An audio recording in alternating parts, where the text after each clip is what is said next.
अभी हमारे बीच मौजूद हैं मुक्तेश्वर ओझा जी। मुक्तेश्वर ओझा जी बिहार प्रदेश भाजपा के प्रदेश कार्य समिति सदस्य हैं। शाहबाद जिले में इन्होंने अपने पार्टी के लिए बहुत कार्य किया है। आपको बताते चले कि मुक्तेश्वर ओझा जी की धर्मपत्नी मुन्नी देवी आरा के शाहपुर विधानसभा की 2 बार की विधायक रह चुकी हैं। आइए बात करते हैं मुक्तेश्वर ओझा जी से राजनीतिक, आर्थिक और बेरोजगारी के क्षेत्र में जो भी बिहार की स्थिति है उस विषय पर।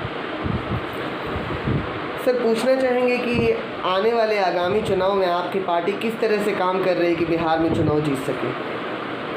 देखिए, भारतीय जनता पार्टी की जो हमारी एनडीए की सरकार है यहाँ पर और केंद्र में हमारी सरकार ने और हमारी पार्टी ने जो अभी तत्काल में जो कोरोना का संकट काल चल रहा है इसमें अपने स्तर से बहुत सारा लोगों के जो सारे हमारे प्रवासी बिहारी, प्रवासी हम नहीं कहेंगे, जो बिहार से बाहर रह रहे लोग यहाँ आए हैं, उन लोगों को काफ़ी मदद हमारे पार्टी के द्वारा, सरकार के द्वारा पहुँचाया गया है।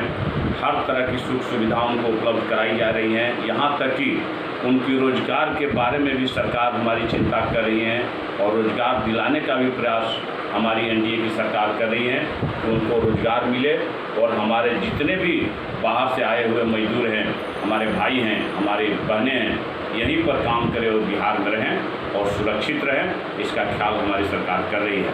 और जहाँ तक चुनाव में जाने की बात है, हमारी एनडीए की सरकार, हमारी भारत की सरकार और बिहार की एनडीए की सरकार, वहाँ पर हमारे आदरणीय प्रधानमंत्री नरेंद्र मोदी जी की नेतृत्व में जो सरकार चल रही है, यहाँ पर नीतीश कुमार जी के नेतृत्व में जो सरकार चल रही है, वो हमारे जो भी हमारा जो काम हो रहा है, हर एक जो भी विभाग हैं, हर एक विभाग के द्वारा हमारे लोगों को अलग अलग तरीक़ों से, अलग अलग माध्यमों से उनको फ़ायदा पहुंचाया गया है। और आगे आने वाले चुनाव में हम अपने विकास के बल पर, लोगों की सेवा के बल पर हम जनता के बीच में जाएंगे। सर, अभी वैश्विक महामारी कोरोना के चलते त्राही हो रहा है पूरी दुनिया में, और इसी समय में IIT जी की परीक्षा होनी है, ये कहाँ तक उचित है ये परीक्षा हो? देखिए, जहाँ तक परीक्षा का सवाल है, परीक्षा भी हमारे छात्रों के भविष्य का सवाल है। इससे हमारे छात्रों के भविष्य जुड़ा हुआ है। और जहाँ तक ये सवाल आपके IIT का जो है, चाहे नीट का है, ये देश स्तरीय राष्ट्रीय स्तर का ये प्रतियोगिता है। और इसमें हमारा ख्याल है कि सोशल डिस्टेंसिंग का पालन करते हुए, कोरोना के जो भी संक्रमण से बचाव के उपाय करते हुए इस एग्ज़ाम कराया जा सकता है। इसमें कोई किसी तरह की परेशानी नहीं थी। सर, यही चीज़ विद्यालयों में भी और कॉलेजों में भी लागू हो सकता है। अगर आप परीक्षा करा सकते हैं, लाखों बच्चे परीक्षा दे सकते हैं, फिर स्कूल कॉलेज क्यों नहीं खुल सकता? स्कूल कॉलेज के लिए भी हमारी सरकार ने अभिभावकों से राय मांगी थी। छात्र के अभिभावक ही अपने छात्रों को अभी विद्यालय में भेजने के लिए तैयार नहीं है। इसलिए छात्रों के अभिभावकों के भावना को देखते हुए अभी तत्काल प्रभाव से इसके स्कूल को बंद किया गया है। मुझे आशा है कि बहुत जल्द उस पर भी फैसला सरकार लेगी। सर, पिछली बार यूपी में जो कॉम्पिटिटिव एग्ज़ाम हुआ तो उसमें भी देखा गया कि कितने लाखों लोग संक्रमित हो गए। तो क्या लगता है कि बिहार में अगर नीट और जेईई की परीक्षा जो होने जा रही है पूरे भारत में, तो उससे नहीं संक्रमित होंगे लोग? मुझे विश्वास है कि जो भी हमारी सरकार है, जो भी पीछे में क्या हुआ उसको जानकारी मुझे नहीं है, लेकिन इस चुनाव में पूरी तरह से सोशल डिस्टेंसिंग का पालन करते हुए और जो भी गाइडलाइन है कोरोना संक्रमित से बचाव के लिए, उसकी पूरी तरह ख्याल करते हुए इस एग्ज़ाम को कराया जाएगा। और आशा है कि कोई भी हमारे छात्र संक्रमित नहीं होंगे। सर, जिस तरह से अभी बात आती है युवाओं के रोज़गार की, तो प्रधानमंत्री नरेंद्र मोदी के द्वारा कहा गया था कि रोज़गार दिया जाएगा, 1.5 करोड़ रोज़गार देने की बात की गई थी, पर अभी देखने में आ रहा है कि 1.5 करोड़ लोग बेरोज़गार हो चुके हैं। तो उसके लिए आपकी पार्टी किस तरह से काम कर रही है?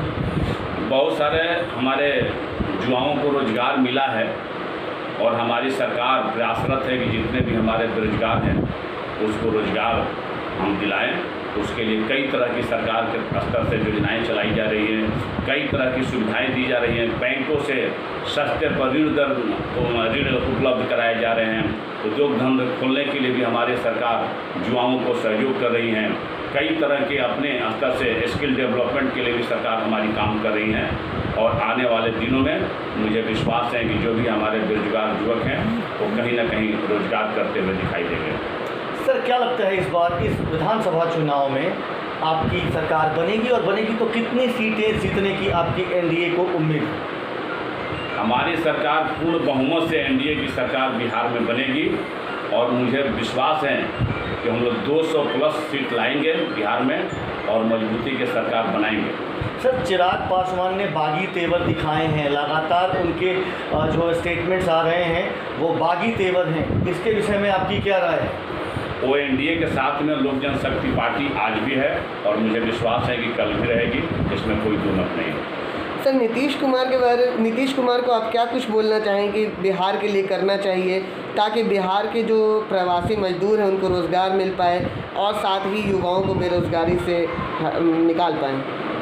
हमारे जो बिहार के आदरणीय मुख्यमंत्री नीतीश कुमार जी हैं और भाजपा के उप मुख्यमंत्री सुशील कुमार मोदी जी हैं, दोनों मिलकर के अच्छी तरह से प्रवासी के बारे में चिंता कर रहे हैं और हम विश्वास कर रहे हैं कि आने वाले दिनों में जितने भी हमारे बाहर से आए हुए मजदूर हैं उनको बिहार में ही रोजगार देगी हमारी सरकार, इसके लिए प्रयासरत है। सर एक अभी नया मुद्दा देखने को मिल रहा है, बिहार का एक बच्चा जो फिल्म स्टार था उसकी आत्महत्या, ये जांच का विषय है, हम इसे कुछ नहीं कहना चाहेंगे, लेकिन इस तरीके से इस मुद्दे को उठाया जा रहा है जैसे लोकसभा चुनाव के पहले दिल्ली शाहीन बाग का उठाया गया था, लोकसभा चुनाव खत्म हुआ, वो मुद्दा बंद हुआ, बिहार विधानसभा चुनाव है, तो आपको नहीं लगता राजनीतिक के अपने फ़ायदे के लिए आप लोग कहीं ये मुद्दा तो नहीं उठा रहे? देखिए, सुशांत सिंह राजपूत एक बिहार का लड़का नहीं था, वो पूरे देश का युवा स्टार था और जहाँ तक आवाज़ उठाने की बात है, इसे राजनीति से कोई लेना देना नहीं है।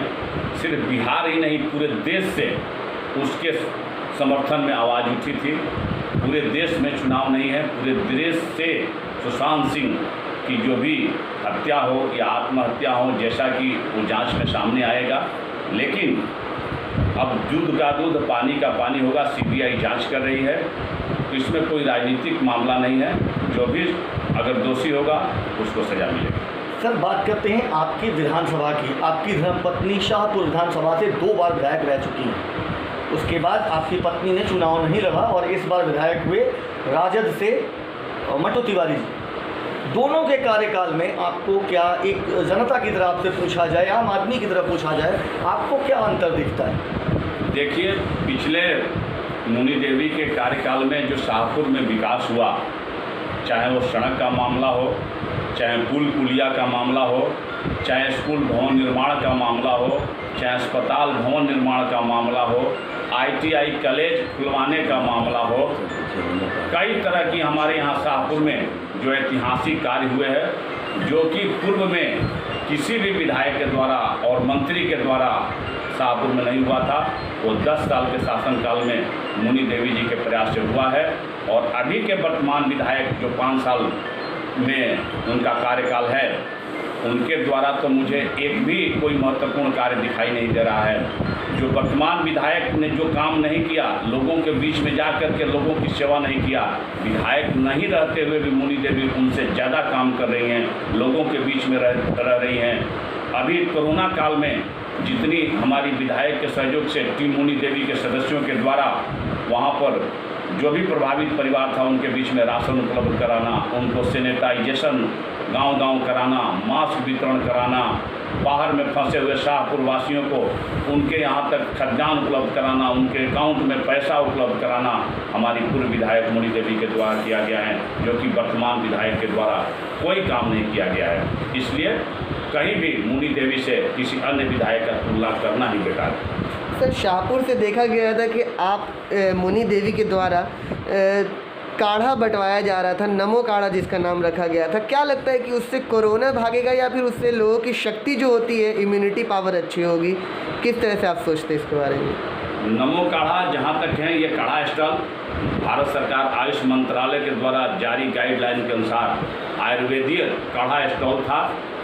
चूँकि ये नरेंद्र मोदी जी अपने मन की बात में काढ़ा पीने के आह्वान लोगों से किया था कि काढ़ा पीने से लोगों की इम्यूनिटी शक्ति बढ़ती है और जिनकी इम्यूनिटी शक्ति मजबूत रहती है उस पर कोरोना का संक्रमण कम होता है। इसलिए इस स्टॉल का नाम हम लोगों ने नमो काढ़ा स्टॉल रखा था।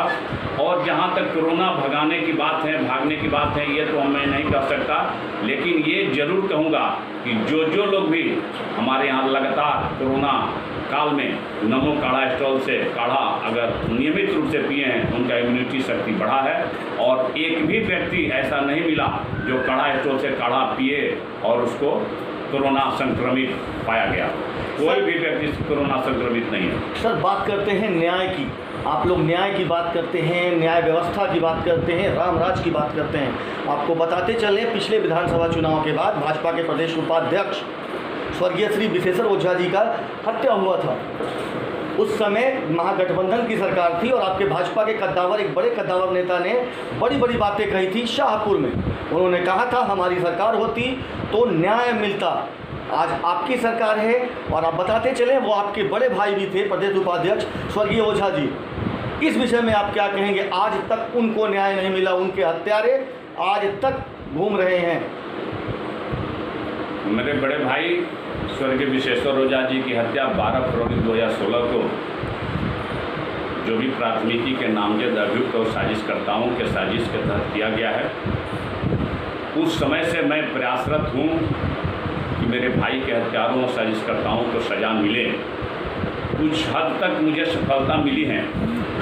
पार्टी के नेताओं के द्वारा बहुत सारी बातें कही गई, उस पर क्या अमल हुआ मैं कुछ नहीं कह सकता, लेकिन एक भाई के हैसियत से मैंने भाई के हत्यारों और साजिशकर्ताओं के लिए हाई कोर्ट से लेकर सुप्रीम कोर्ट तक